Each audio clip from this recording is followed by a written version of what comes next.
Welcome to the Sharkpreneur podcast with Kevin Harrington and Seth Greene. Kevin Harrington is the inventor of the infomercial, one of the original sharks from the hit TV show Shark Tank, and has generated over $5 billion in TV and digital direct response sales. Seth Greene is the world's first trusted authority on cutting-edge direct response marketing, a best-selling author, and the only 3-time Marketer of the Year nominee. On the podcast, Kevin and Seth interview sharkpreneurs who share straight talk on what it takes to explode your business. 49 faces looked to him in triumph. Over the last 12 months, they had each taken turns and promoted his business for a week at a time, driving over $987,342 in revenue. What if you had a network of 50 centers of influence who promoted your business every week for a year? Grab your copy of the #1 Amazon best-selling book, The Ultimate Guide to Growing Your Business with a Podcast, at 33% off the Amazon price by going to ultimatepodcastbook.com. Again, that website for 33% off the Amazon price is ultimatepodcastbook.com. Welcome to the podcast. This is your co-host, Seth Greene. Today, I've got the good fortune to be with Mitch Osmond, founder of Dad Nation Co. and host of the Dad Nation podcast. Mitch, thanks so much for joining us. Thanks for having me on the show today, Seth. I'm looking forward to having this conversation with you, brother. Our pleasure. Let's go back in time just a little bit. How did you get started? That's a great question. But I know we're laser focused, so I'll give you the Coles notes. Really, my story was one. I had always been in positions of leadership growing up, growing up in my young adult life. But when I got married, I was about 3 years in, my life totally kind of derailed. I was 60 pounds overweight. We were $100,000 in debt, on the verge of divorce, you name it. And really what had happened, Seth, is that my unhealed sort of wounds and different things from my childhood began to bleed into my marriage. And I basically began to sort of self-sabotage. And long story short, but I had this pivotal turning point at a funeral that I was at, and the minister asked the congregation that were there, he said, "Are you living a life worthy of imitation? If you were to die today, would you be proud of the legacy that you left?" I was actually singing at the funeral, like I was one of the guest singers. And that was a turning point for me, man. And then that next day I went home, that night I went home and I decided to turn it all around and take complete ownership. And then within about 18 months, we completely restored our marriage, lost the 60 pounds, paid off the debt, and was clean, sober, free of distractions. And then about maybe a year after that or so, a mentor of mine challenged me. And he said, "You need to start helping people and sharing, your story with the world." And so I just started helping friends of mine in my circle, lose the weight, get closer to their wives or partners, get out of debt, you name it. And then just about 2 years ago, I launched the Dad Nation podcast. And within 6 months, that became, globally top-rated 10% podcast. And then, of course, I launched a coaching practice. And that's what I do today is I help high-performing men reclaim their home, their health, and their happiness without having to sacrifice their career success. And so I essentially just help the man I used to be over and over and over again. Very strategic, very surgical in my who I'm looking to serve. And it's been an amazing journey, man. That is absolutely incredible. I'm sure the longer version of that story could probably be in a book somewhere if it isn't already. Oh, dude, I left out a lot of details, but it is wild for sure. Yeah, but I'm glad to be here. So how do you integrate home health and happiness into a cohesive framework? Yeah, well, because really what we're talking about is the personal side, right? So I talk with a lot of men who, a lot of my listeners, a lot of my clients are men who have seen professional success, the business, all that stuff. And what has happened is they'd spent years building the business, whatever, or building their career.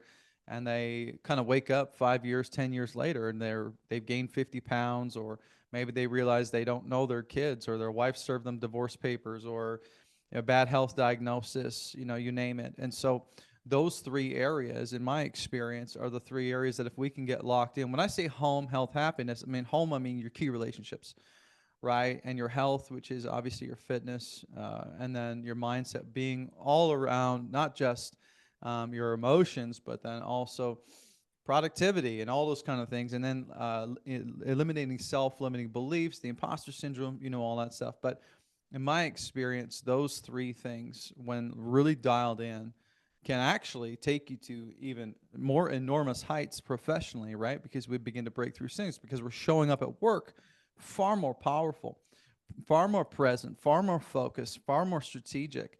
Because marriage, or like our home life, our fatherhood, like that, for example, is kind of unique in the sense that, if business is going great, but everything at home is going wrong, then none of that stuff matters. But on the flip side, is everything is going wrong, but everything in the business, but everything is going right at home, none of that stuff matters, because it's, you know what I mean? And so these are the things that we actually tend to avoid as high performers, but they're the things that actually have the most significant impact.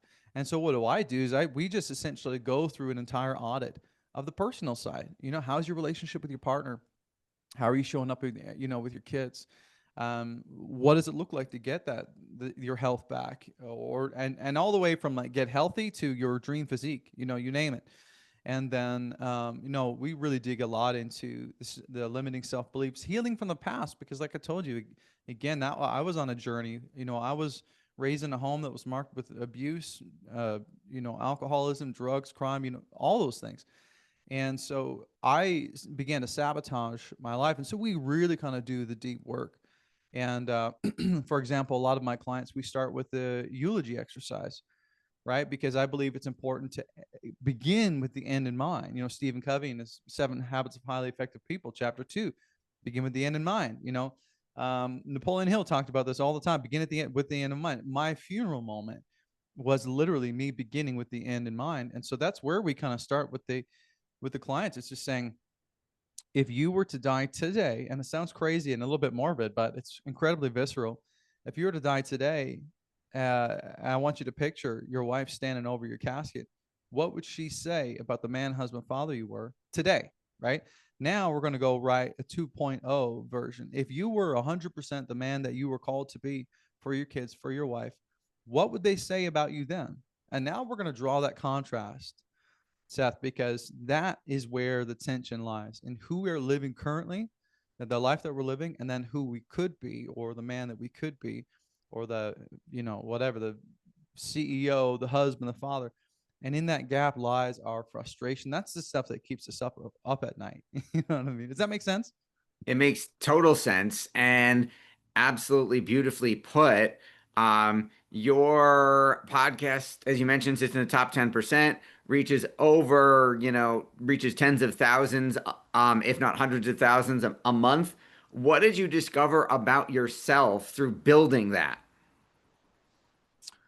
Yeah, that's a great point, man, because you know what? When I built the podcast, I felt like I was building the plane as I was flying, sort of thing. It's just, it's fun. But I learned, man, that number one, I learned that I love to learn. That's actually my biggest passion. Is I'm obsessed with growth. I'm obsessed with growing, learning, adapting, evolving, and then helping other men do the exact same thing. And I began to look around, the listeners that I would connect with, or the clients, and that I actually found my sense of calling through that, was seeing the impact that it had on marriages and men and their health and their business and their fatherhood. And I was like, wow, that is so that number one, that was the biggest thing. And then number two, that kind of goes hand in hand with that, is I have to fight that sabotage almost every day. Because if I think too closely about what I'm doing or who's listening, then I think, well, what if I say the wrong thing? What if this framework doesn't land? Everyone's going to think that I don't know. You know what I mean? And so that it's interesting, because as the success grows with the podcast and the coaching, so does that imposter syndrome, right? And so for me, those are the two biggest learning points: is A, I love doing this and it's amazing, but B, I really got to keep that in check. And that actually is not something that really goes away, because each time you break through to a new level, it kind of rears back up again. And it's wild. But yeah, those are a couple things that I've personally learned from the process. You recently recorded an episode called "The Masculine Mistake That Kills Desire and Respect in Marriage." What is that mistake, and what shift are you hoping to ignite when people listen to it? Oh, yeah. That's so good. Yeah, in that episode, I talked a lot about when your wife becomes your mom. And what happens in so often in situations in marriage is the man feels powerful at work, but comes home and feels powerless.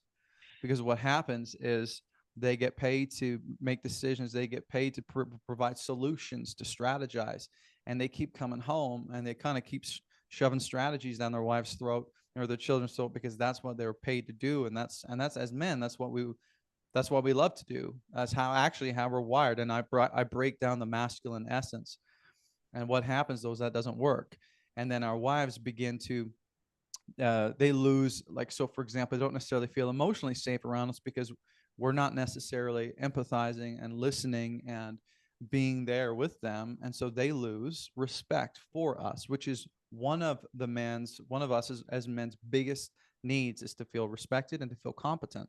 What happens then is we feel disrespected or incompetent, so we avoid the home even more because we don't want to be somewhere where we're not succeeding, especially ultra masculine men, right? Or high achievers.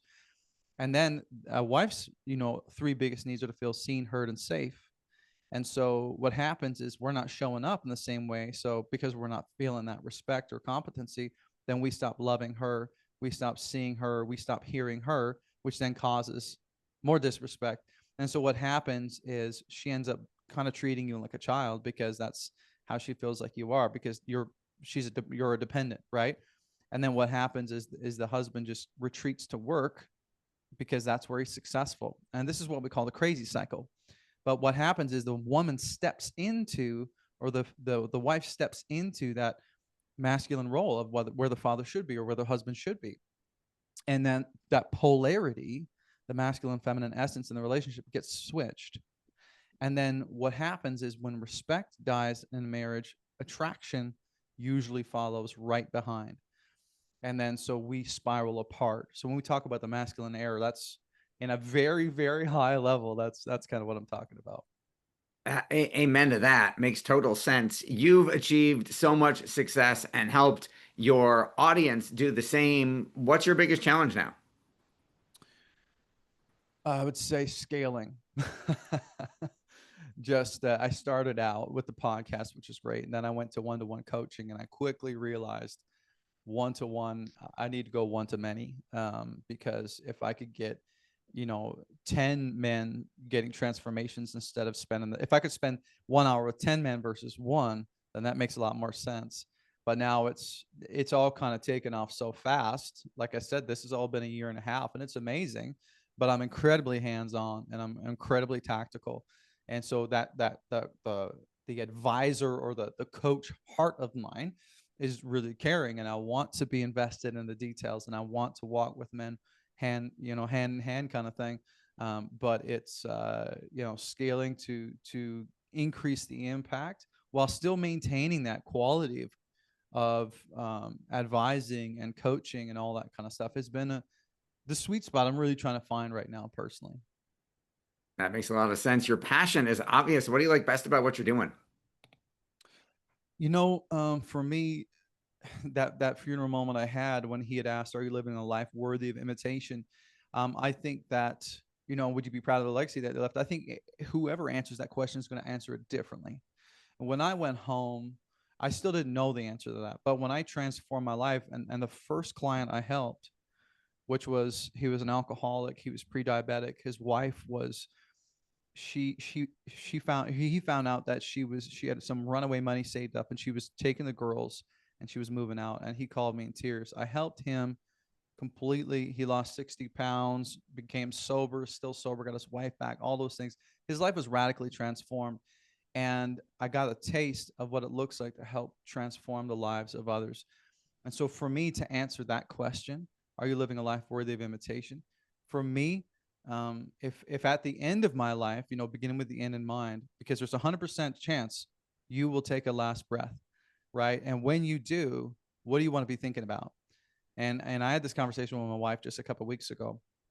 I said, you know what, babe, if I die tomorrow, I would be content and I would be at peace because I've helped so many men become better fathers, show up more powerfully at home and at work, being great fathers and all those different things. And so for me, that's what makes me come to life. And that's what I'm most passionate about. Awesome. Well, we know your time is incredibly valuable. We greatly appreciate you spending some of it with us. For our folks who are watching or listening, where is the best place for them to go to learn more about you, Dad Nation, and the podcast? Yeah. If you're okay with this, I'd love to give your listeners a free gift. That would be amazing. So I've just got something called the connection code, which is 50 questions to spark the fun and get the fire back. Very simple. And because I alluded to this a little bit, men really traditionally struggle to connect with their wives on an emotional level. We know that 70% of all divorces in the US are initiated by women. And in situations where the wife is a high earner or educated, that number jumps to 90% of all divorces are initiated by women. 80% of the time, it's because they feel disconnected from their partner emotionally. And so I've created this tool. It's 50 questions. It covers everything from your dreams, your hopes, intimacy, passion. Download it, take 2 or 3 questions off the page, take her out on a date night, put the kids down, pour up a glass of wine. I don't care, but I'm giving it to you on a silver platter. And I get emails from women all the time of like how powerful this has been in their relationship. So that's just, if you go to the website, dadnationcode.com/code, you can check that out. But I'd love for you to put it in the show notes, Seth, if you don't mind. But yeah, outside of that, the best way to connect with me is just hit up the website probably, or on YouTube. I mean, if you just search the Dad Nation, you'll find my face plastered around everywhere. And I'm happy to connect, whether it's through the podcast, through courses, through coaching. Those are the 3 C's. That's all I do, is those 3 things. Awesome. Well, we will send everyone to Dad Nation Co.